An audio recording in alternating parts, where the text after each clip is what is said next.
the listing seemed perfect. A charming Victorian cottage nestled in the pine forests of northern Maine, 40 miles from the nearest town.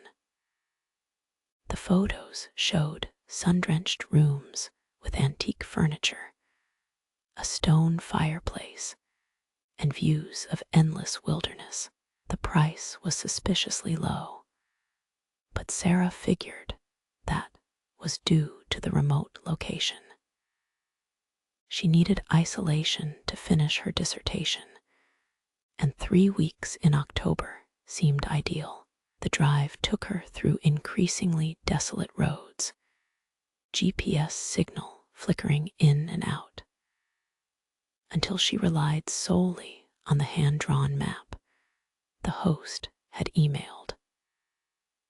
The cottage appeared just as dusk painted the sky purple, looking exactly like the photos, except for one detail. Every curtain was drawn tight. Martha, the elderly host, greeted her at the door with practiced warmth. Her smile never quite reached her eyes, which darted nervously toward the windows. "Welcome, dear. You'll love it here. Everyone does." She handed Sarah an old brass key and a typed list of house rules. "Just remember rule number 7, never open the curtains after dark. The morning light can be quite harsh on the old fabrics." Sarah nodded, though the explanation seemed odd. Martha departed quickly, her taillights disappearing into the gathering darkness. Inside, the cottage was cozy, but felt strangely lived in. A coffee cup sat on the kitchen counter, still warm. Fresh flowers wilted in a vase. The grandfather clock in the hallway ticked with mechanical precision. That first night, Sarah heard footsteps above her bedroom, soft creaking like someone pacing. She checked the listing again. It definitely said entire house.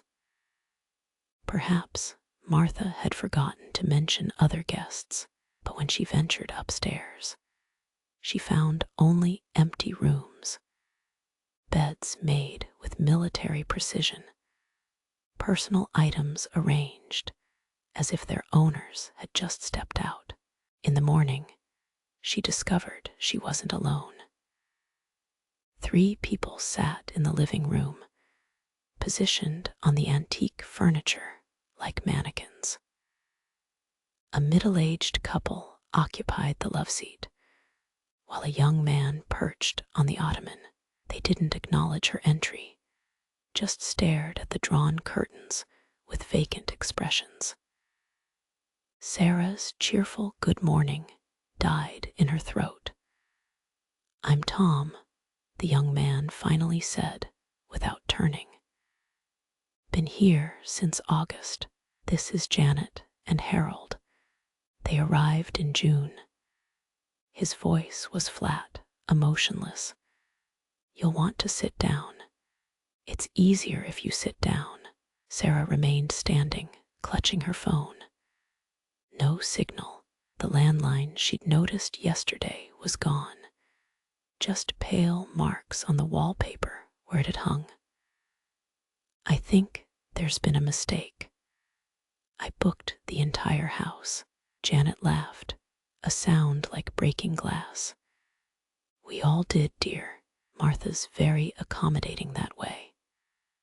Her fingers traced patterns on the armrest, the same motion over and over. "You can check out any time you like, of course. The door's right there." But when Sarah tried to leave, her hand wouldn't turn the knob. Not couldn't, wouldn't. Her body simply refused to complete the motion. Panic rose in her throat as she tried again and again, her hand freezing inches from the door. "It's the house," Tom explained, still facing the curtains. It doesn't like letting go once it has you. Best to just accept it. Find a chair. Wait for the next guest. This is insane. Sarah's voice cracked. People will look for me. I have a life, a job. We all did. Harold spoke for the first time. I was supposed to be at my daughter's wedding in July. Funny how quickly the outside world fades, like trying to remember a dream. Sarah spent hours attempting to leave, to call for help, to break a window. Nothing worked. Her body betrayed her each time, muscles locking in place. The other guests watched with pitying expressions, occasionally offering helpful suggestions that she knew wouldn't work. Try the back door. Sometimes the bathroom window seems loose. If you run fast enough at the door, as darkness fell, she understood why the curtains stayed closed. Shapes moved outside, pressing against the windows. Not quite human, not quite anything recognizable. The fabric bulged inward with their weight, and Sarah heard whispers seeping through the glass, promises and threats in a language that predated words.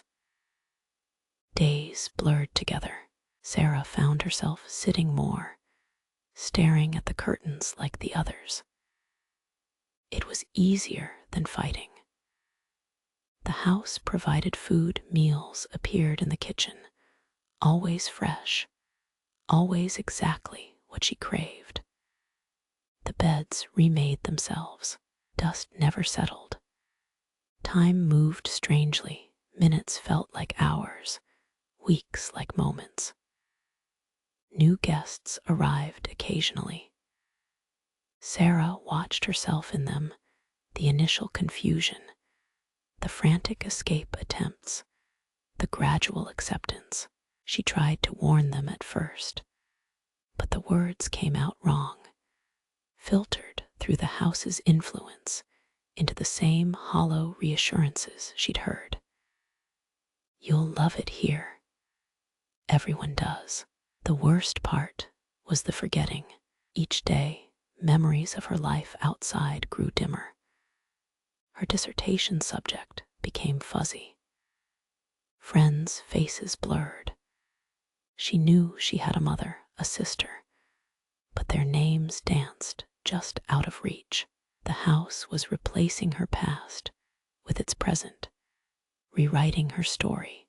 Tom disappeared one night, simply gone between one moment and the next, his chair empty, as if he'd never existed. The others didn't comment.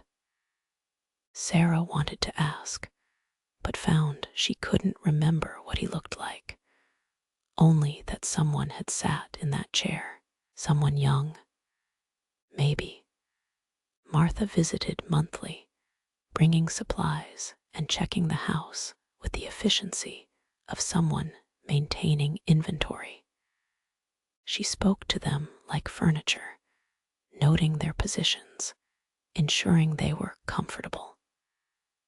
Sarah tried to scream for help during these visits, but only pleasantries emerged. Lovely weather.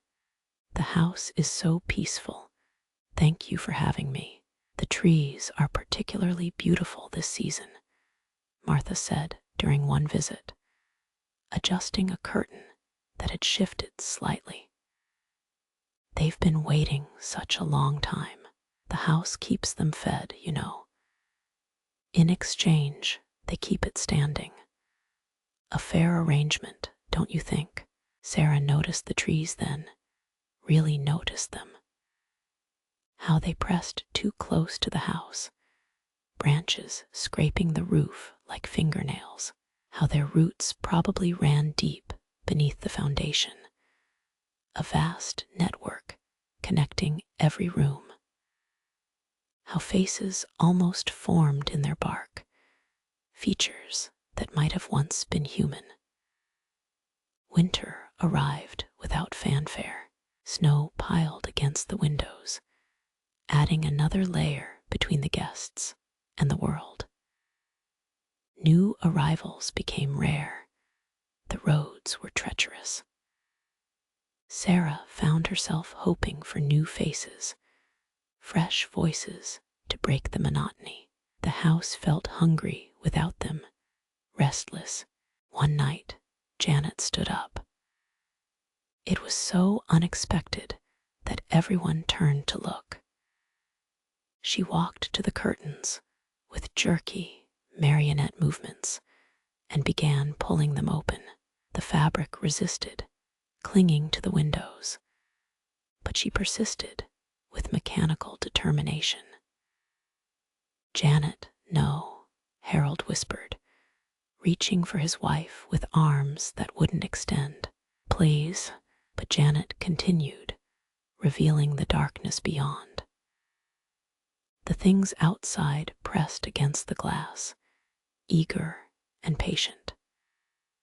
Their shapes defied perception, too many angles, textures that hurt to process. Janet placed her palm against the window, matching one of the appendages on the other side. The glass dissolved like sugar in water. Wind howled through the opening, carrying the scent of earth and decay. The things flowed inside, not entering so much as seeping, filling the spaces between air molecules.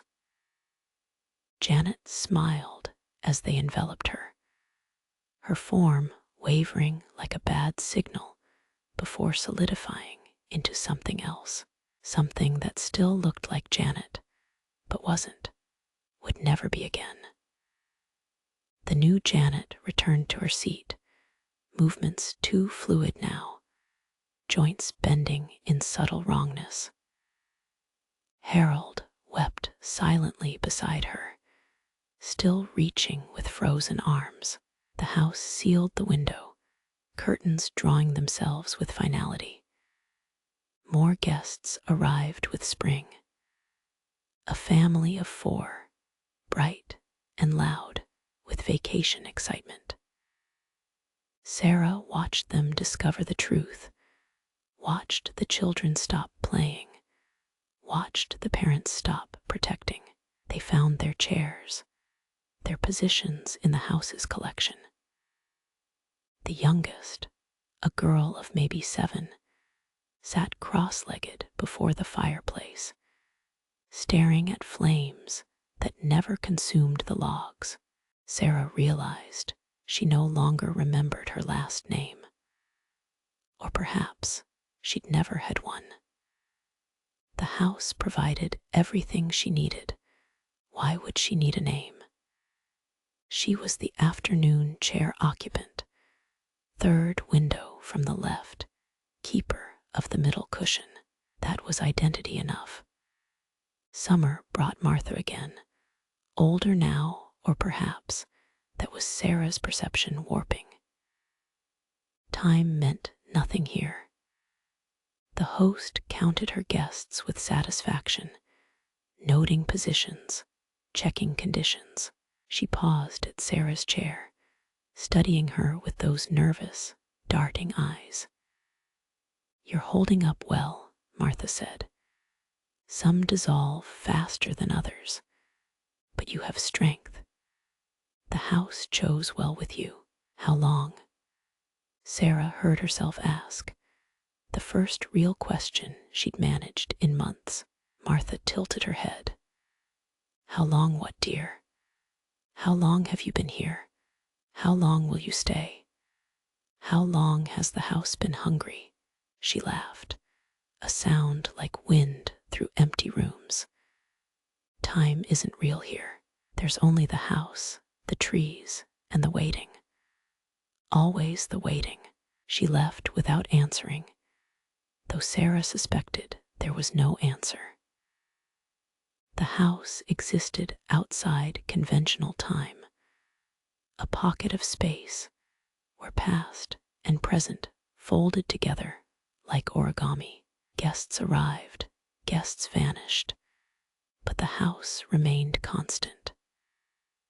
A new guest appeared at the door one October evening, almost exactly a year after Sarah's arrival. Or perhaps it was yesterday. Time had no meaning. A young man with a backpack and hope in his eyes, clutching a reservation confirmation. Sarah watched herself greet him, heard words that weren't hers emerge from her mouth. Welcome. You'll love it here. Everyone does.